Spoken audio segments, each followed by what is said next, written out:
Iya, Pilkada serentak 2024 ini seperti di diskusi-diskusi sebelumnya itu memang agak rumit ya, agak rumit. Itu pertama karena kalau dulu pelaksanaan pilkada gubernur dengan kabupaten itu dia ada rentang, bukan hanya sampai bulanan, sampai satu tahun 2 tahun. Itu tahun ini digelar pilgub, nanti 2 tahun kemudian digelar lagi pilkada kabupaten, sehingga untuk komposisi itu termasuk bagaimana membangun instrumen tim itu tidak terlalu terpengaruh, tidak saling mempengaruhi, ya, tidak saling mempengaruhi. Kalau sekarang ini sudah agak sulit karena pilgub itu dilaksanakan secara serentak dengan 6 kabupaten, ya, secara otomatis stimulus kerjanya itu harus inline, ya. Formulasinya harus inline. Kita bisa lihat di sini, ini contoh mapping koalisi di 2020. Ambillah misalnya, kita ambil 3 komposisi calon. 3 komposisi calon yang diusung oleh 3 koalisi. Kita misalnya ambil antara koalisi PDI Gerindra di Pilgub, ya. Koalisi pertama itu Gerindra dan PDI. Kemudian Demokrat dengan koalisinya, pasangan kedua, pasangan ketiganya adalah Partai Golkar dan PKB. Ini contoh simulasi aja. Nah, kalau pelaksanaan pilgub itu yang akan maju atau partai yang mengusung itu adalah Gerindra PDI pasangan pertama, kemudian Demokrat pasangan kedua, kemudian Golkar dengan PKB itu paslon ketiga, maka secara otomatis komposisinya ke kabupaten juga harus sama, semaksimal mungkin harus sama. Bahwa pasti sama bisa jadi tidak wajib sama lah. Tapi kalau kita berbicara tentang komposisi strategisnya, memang harus inline. Karena kira-kira begini, apakah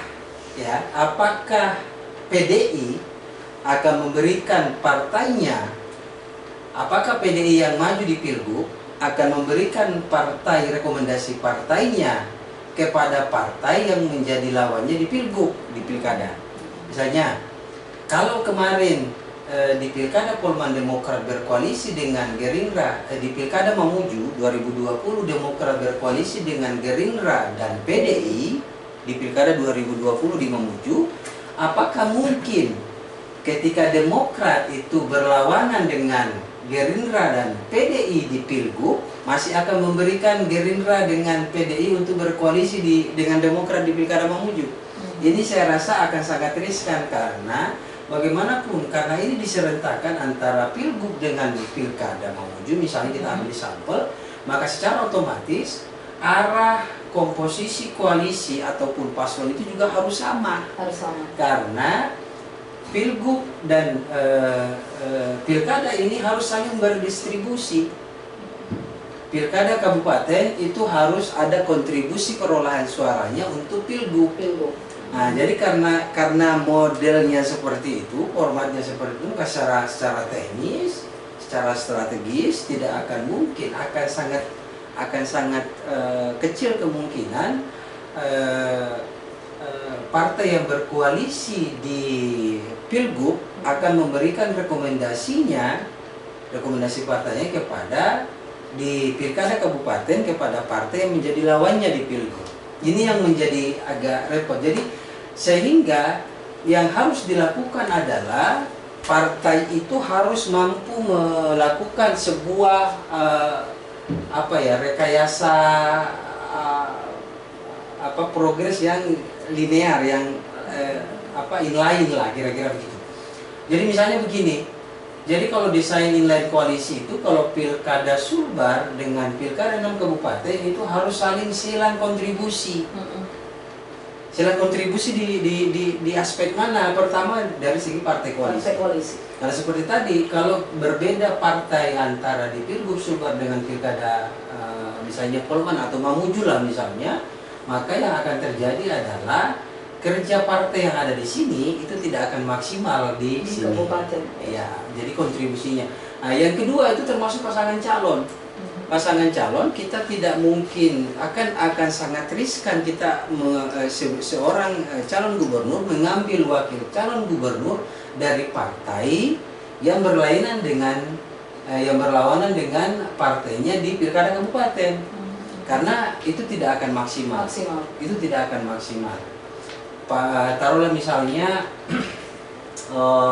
di pilkada kabupaten itu mengambil kita ilustrasikan aja partai A, partai B, partai C.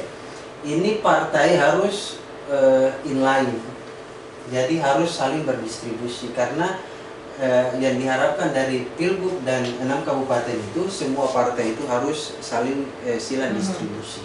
Nah ini yang bagaimanapun harus dipikirkan oleh partai-partai yang ada sekarang, bagaimana memoles ini, karena ini sekali lagi kita katakan bahwa pilkada 2020 itu betul-betul beda dengan pilkada 2000 pilkada serentak sebelumnya yang Pilgub dengan pilkada kabupaten itu dipisah.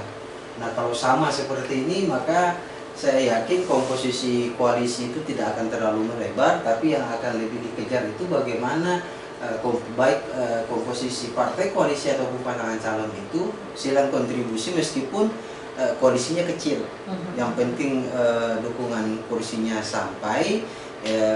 Saya rasa jumlah koalisi itu sudah tidak lagi penting, karena yang paling dikejar itu adalah bagaimana Pilgub itu saling berdistribusi dengan gerak tim yang ada di pilkada. Kalau kita